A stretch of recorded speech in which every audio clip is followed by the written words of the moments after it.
Welcome back, my fellow agents, as I, X7, your host of Zenorama, the podcast of heroes and monsters, also the editor, publisher, writer, along with a fine group of geniuses for Zenorama, the Journal of Heroes and Monsters, and, of course, the co-host of GD Splanations.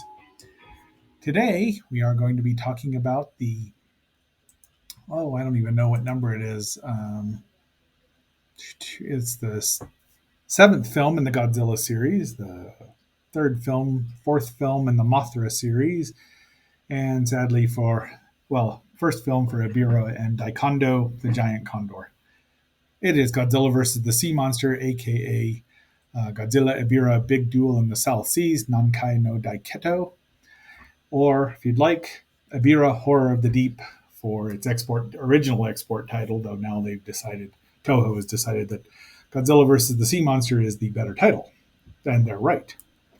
But before we get into it, we are celebrating our 500th episode today. 500. Can you believe that?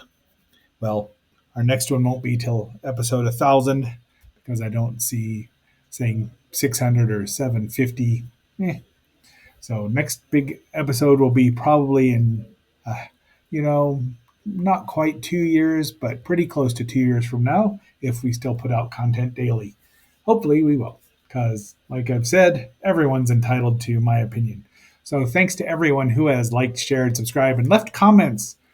It's really fun to read comments and watched a little bit longer than normal, 4 or 5 or 10 or 15 minutes, whatever you'd like. Really appreciate it. Helps the algorithm. And I do get a kick out of seeing the podcast come up on YouTube. It's fun. So having said all that, let's roll. Go, Godzilla.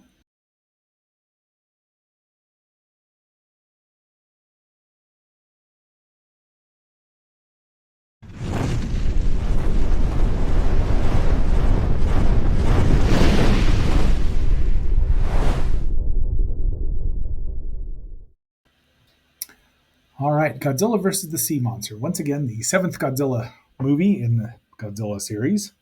And for the longest time, it was not considered a very good one, but recent by the 90s when you could look at it a little more objectively and you started seeing subtitled versions and widescreen, you realize it's a really fun adventure, kind of a spy adventure movie with Godzilla just kind of wandering through it. Um, this was released in Japan, excuse me, in December 17th, 1966. It was set the first island adventure. They had one more after this, sort of, but television had really cut into the franchise quite a bit. Let's see, theatrical. The American version was released by Continental Distributing. This is the original title. The version I'm watching is a hybrid, which combines the unused or the just edited out sequence at the beginning, which we'll see in a moment. Well, we'll see the original English or opening, but they left out the medium and all that stuff and went right to 2 months later, which even though it's the Yalin in the beginning, as you'll see, they just cut out about 5 minutes, dropped it down from its original running time of 87 minutes to about 82 minutes, which works better for even a 90-minute program, but for a 2-hour, it fits just perfectly.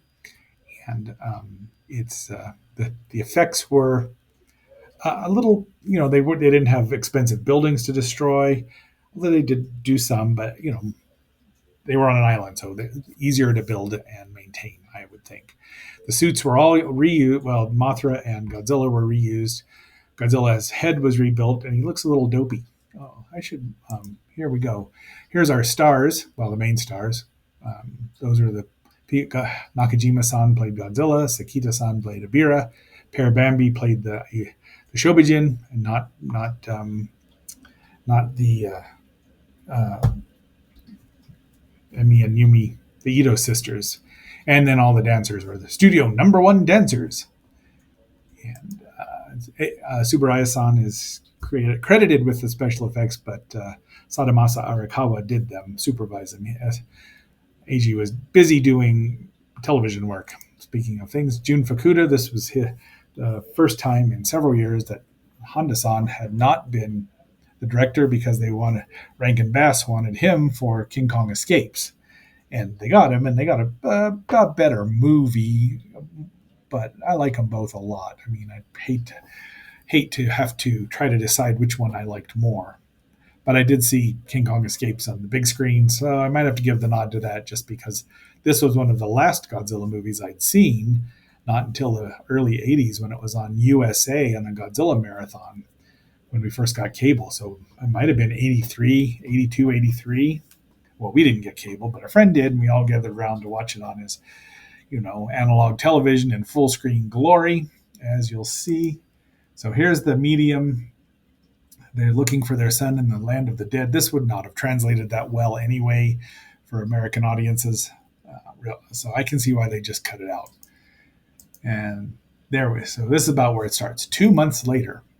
Anyway, let's watch that first opening sequence, shall we?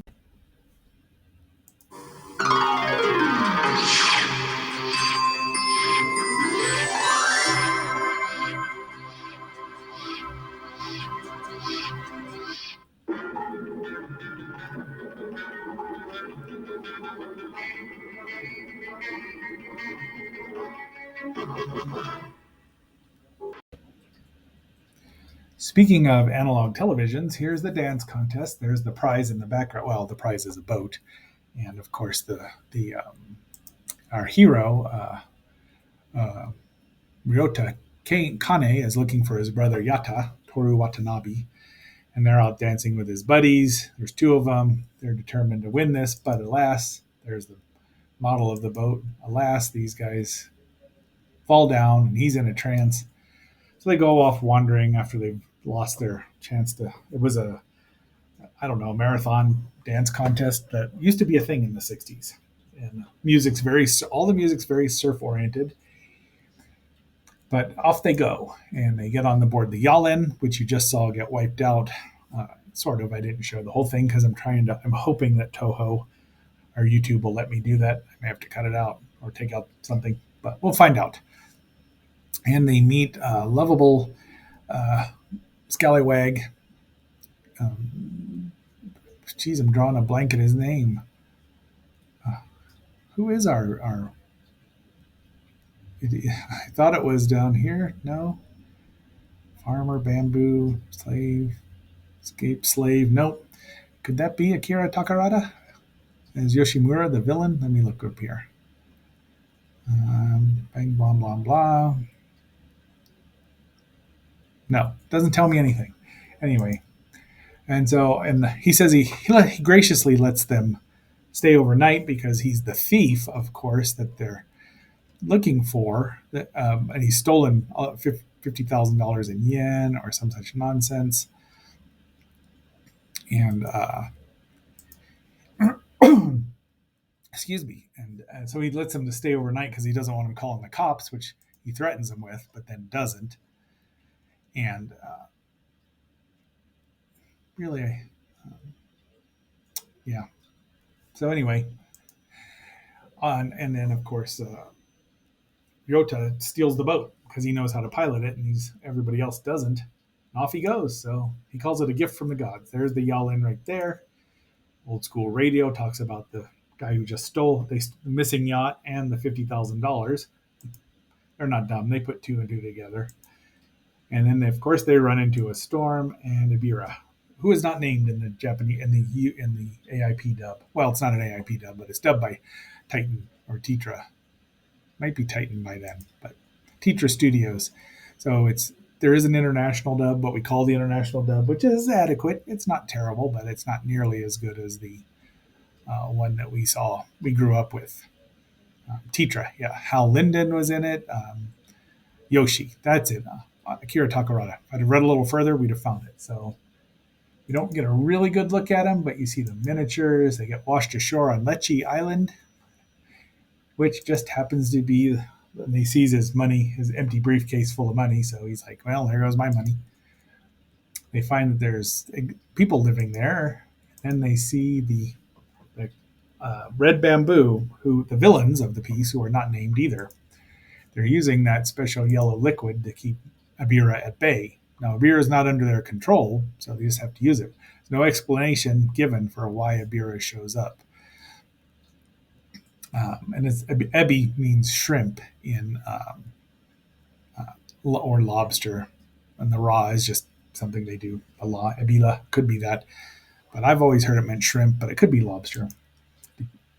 And there's the nice miniature. Well, actually, yeah, it's probably a miniature, but that's a real set of buildings, which I'm wondering where they found or if they just constructed them.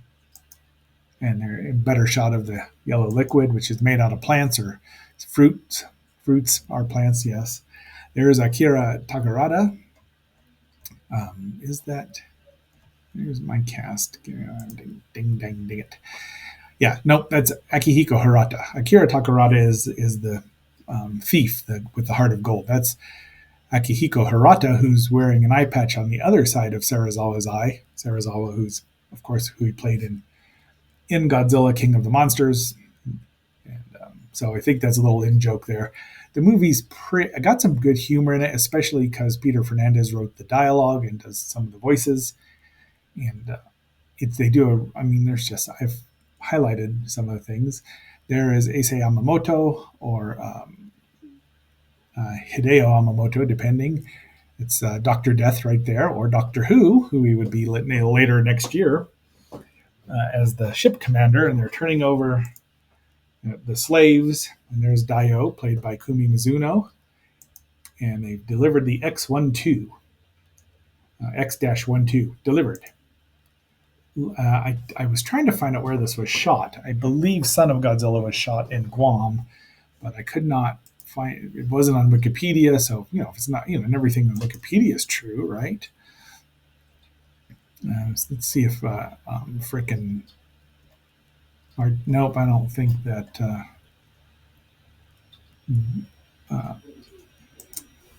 What am I trying to say here? IMDb is going to give me any help here either, but be that as it may, we'll just go. It's a beautiful. They do use the outdoor settings quite a bit. They're on some island. Two of the infant islanders escape. We don't know they're from Infant Island yet, but we'll find out. Try to escape. It was 5 of them, but 3 of them got gunned down. Did I do 2 of the same shot? Sure did. Those are the islanders, but you'll see there's several of them, and now the red bamboo are after them. Everybody's watching while they're rolling out some of the yellow liquid. There's Ebirah showing up. Nice process shot there. And the Ebirah costume is amazingly detailed. It's just incredible to watch. And he spears them and assuming that he eats them. So he's got to eat something. A shrimp that size gives new meaning to the word jumbo shrimp, eh? So they say, yeah, if you try to escape, that's what's going to happen. And apparently it has. But they've been raiding Infant Island.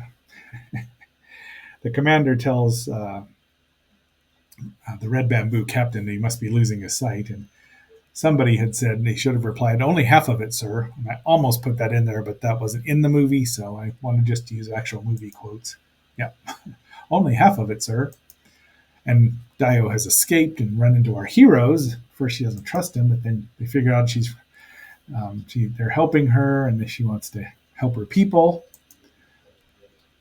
And they have a large cast of extras for sure running around here. And again, great shot. Look at that setup, though. They're escaping, and fortunately, these idiots just look down. They don't peek over and see if there's, or look over here and see they could have just jumped down around it. So there's a cave here, and that's where our heroes end up. Because of course, there's another tropical storm. They're only here about 3 days, as far as we can tell, based on the sunrises and sunsets that we see. And there's rain pouring in because the tree fell down. That's when they discover Dio is a native of Infant Island who speaks flawless English, or flawless Japanese, maybe. And she says Mothra might be asleep. And Mothra is referred to as a he in this movie, just once. Or it. Godzilla's it. Lots of its. But she's like, might be asleep.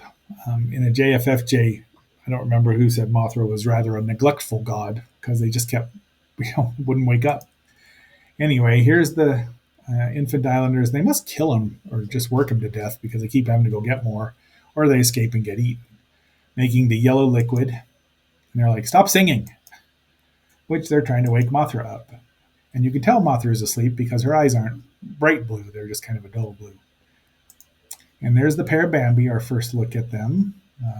Not quite as stylish as the peanuts, but they're cute. I mean, for little fairies. So they're trying to figure out. They're like, what are we going to do? And they're making a plan. Well, I'm going to leave the cave, and then suddenly they look down, and well, I'm not staying here because look who they see, the king of the monsters himself. He must have swam away after Monster Zero and crawled into an underwater cave that led up here to this one, and he's just hibernating because fighting King Ghidorah might be tiring. So there's and the sun sets or the sun rises. Take your pick. Well, actually, the sun sets and they go out trying to get to the break into the camp and rescue the infant islanders, but with no plan on how to escape. And look at how they use. I mean, obviously this is a set here, but so they have more control over how it's lit. But it's really well lit, and it's really. I mean, Fukuda-san was a great director. Now he might not have liked directing Godzilla movies, but he did a good. He was a professional and did a great job. So Yoshi breaks in because he can get in. He lets everyone in, and then he has this is another one of the great lines. Only amateurs think that. So off they go, and they pushes this, and of course it's a gas bomb. So they steal several of those. And I just like the colors that there's so much color in this movie. I mean, you don't get that now. It's just drab. Well, you've heard me say that before, but color and miniatures and actual practical effects and animated zaps. He's breaking into another place, which turns out to be these guys are so absorbed in their work they don't even see him. Turns out it's a nuclear reactor. Dun dun dun. So we're never told what the red bamboo is from. Lots of people assume red bamboo is China, and it very well could be, but nobody ever says anything.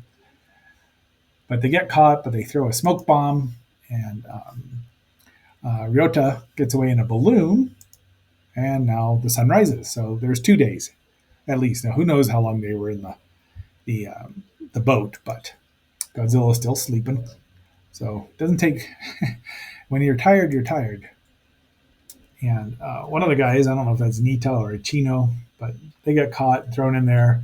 He has the idea to make fake liquid, fake yellow liquid, so that Ebirah will just attack the next boat that comes in.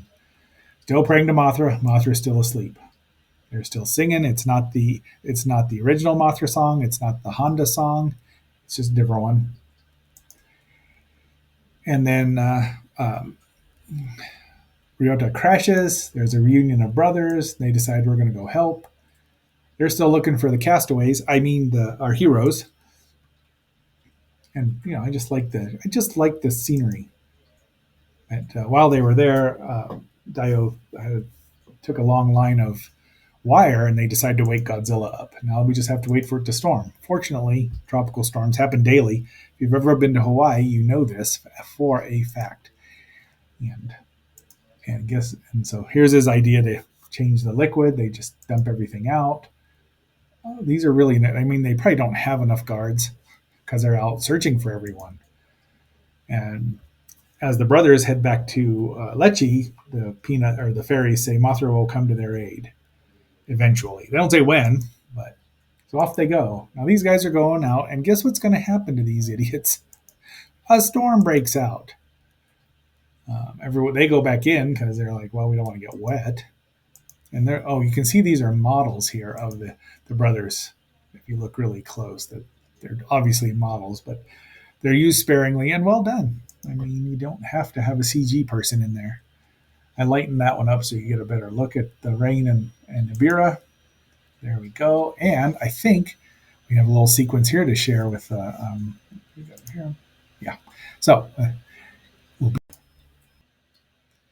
Okay, I do kind of wish Toho had thought a little more about or the director and Arakawa had, because he wakes up, comes burst. He could have had him really just burst out of the mountainside because they could have done it. Instead, he just kind of crumbles his way through, little more dramatic, but a little more exciting would be this monster just crushing out. And sadly, he's the same. Almost Godzilla's almost the same color as the ground, which I would have done a little more contrast, especially with the light. Maybe had it at dawn or when as the the storm is starting to clear, so there's a little blue sky behind him, just so it stands out more. But hindsight is 2020, right? And so the first fight begins, and there we go. I love this shot here where they throw the rock, and he just that looks just really cool. There's the rock, the volleyball sequence, which has become popular. Not as popular as Godzilla lifting up his foe by the tail would be in the 70s, but you know what I'm talking about. We would see this sequence again in Godzilla's Revenge, one of my favorite Godzilla movies. And when we get to that, we'll talk about it. But they throw that, it destroys one of the towers. We're under attack. And then first he says, are the the castaways or the survivors that they're looking for, did they do it? He's like, you idiot. First use of the atomic breath, and Ebirah tries to beat a retreat, but Godzilla gives him a judo throw and then hits him in the head, kabonk, and then Ebirah beats a retreat back to the safety of the depth of the ocean. Can he breathe underwater? Yeah, and he's strong too. I might have watched, and now the sun's up for the third day. I might have watched Godzilla's Revenge a few times. So now they're still trying to figure out what to do. There's only 3 of them left because they don't know that the Kane boys are headed back, and they don't know that they think the other guy's captured.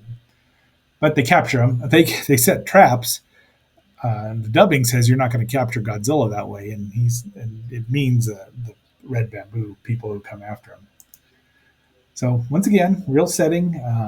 These are just really cool, and they're not miniatures, but they're just cool looking. And I wonder where that was. August would know, but probably. So there's Jun Tezuki. I just said his name wrong, probably. Jun Tazaki, pardon me, as the Red Bamboo commander, and then Akihiko Rado is the one-eyed captain. So he's like, they want us to save they're still thinking that they can save everything, even though they've got a giant monster wandering around the island. Oh, they've got microphones hidden everywhere too, so they know that these 3 are running around, and then Godzilla shows up. So there's an extended sequence here. Now, of course, this was supposed to be a King Kong movie, which makes a lot more sense as to why Godzilla's rather interested in Dio. And these guys are just scared to death, but I like the shots here because they're really well matted in here. There's barely any matte lines. That's one of the, you couldn't even see them on a full screen television at the time. So look at that. If you know where to look, you know where to look. But as a kid, even at 17, when I saw this, I'm like, that's impressive. So Godzilla goes to sleep. He scares off the bad guys, goes to sleep. They're trying to rescue Dio.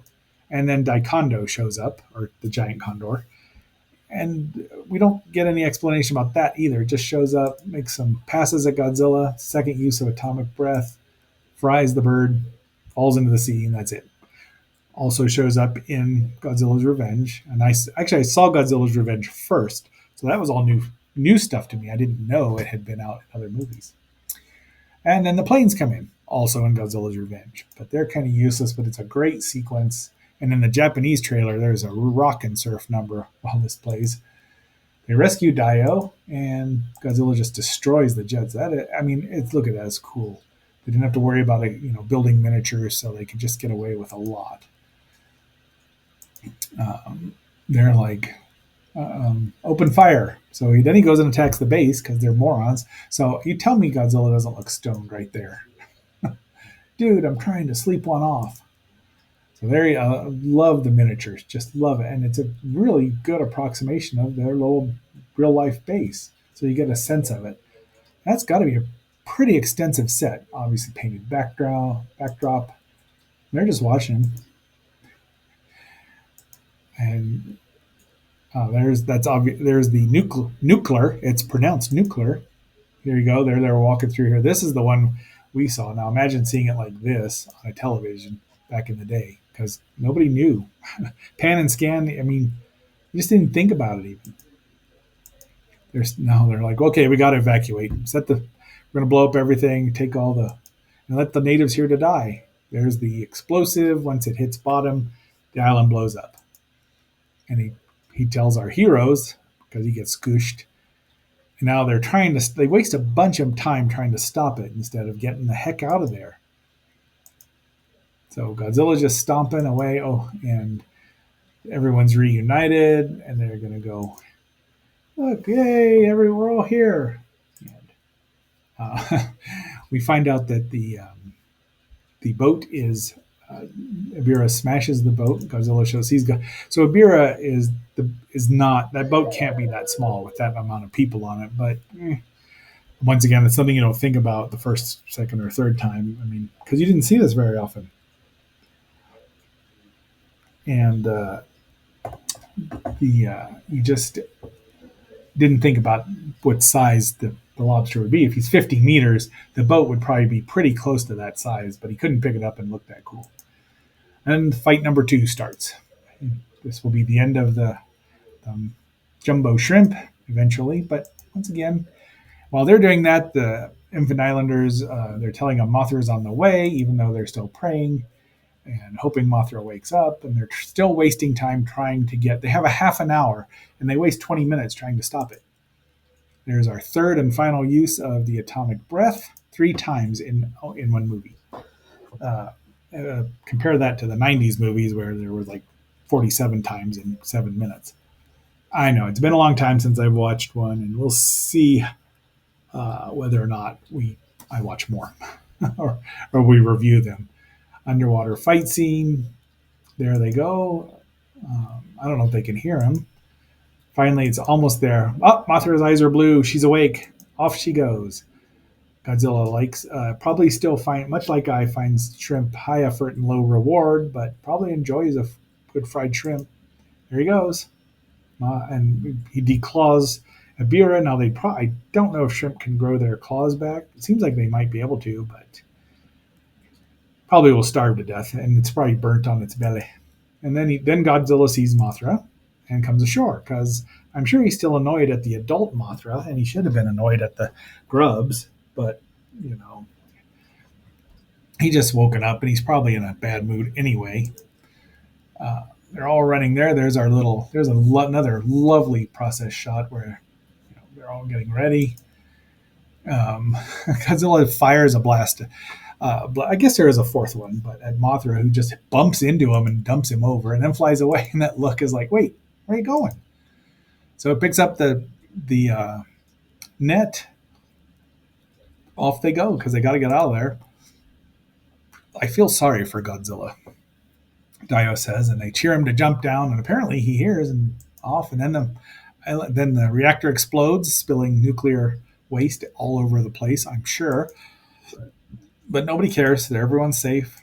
There's Godzilla swimming away, and Mothra flies them back to Infant Island. Now, how they got... maybe there's a base now on Infant Island. They're kind of friendly with us, and that's the end. The end. So, having said all that, I really enjoy this movie. I enjoy all the first run of Godzilla movies. Even Godzilla vs. Gigan, to an extent. Not as much as... It's probably the bottom one, even below Gigantus. But this is a good movie, good adventure movie. You probably could have taken Godzilla out of it altogether, all the monsters out of it, really, altogether, and wouldn't miss it. But I'm glad he's in it, because it's it's a different change of pace. It doesn't have to be a cosmic battle all the time or Earth ending. He's the accidental hero here. All right, my fellow agents, this is X7. And until our next assignment, let's go Godzilla. And I'll be phasing out now.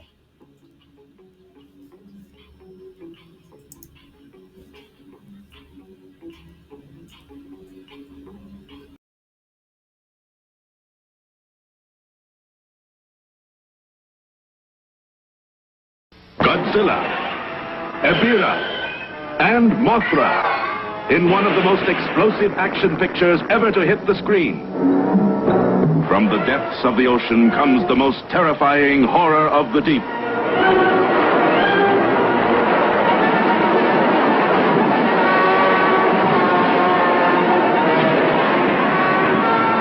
within the mountain caves comes the dreaded monster Godzilla.